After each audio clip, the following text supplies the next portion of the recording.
Is your Lexus GX Apple CarPlay screen turning black or failing to load correctly?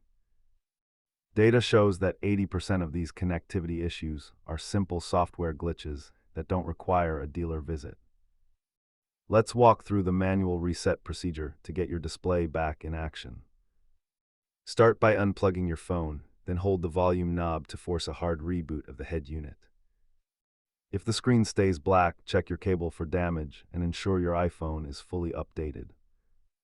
You may also need to delete your phone from the Lexus Bluetooth settings and repair it fresh. Most users find success with these simple steps, but hardware failures will require a professional shop visit.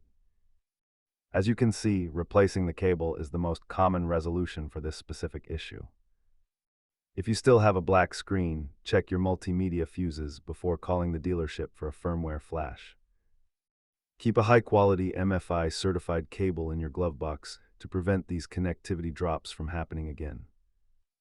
Remember that electronics are sensitive to poor connections, so keep those ports clean and firmware updated. If these steps worked for you, drop a comment below and subscribe for more Lexus troubleshooting tips.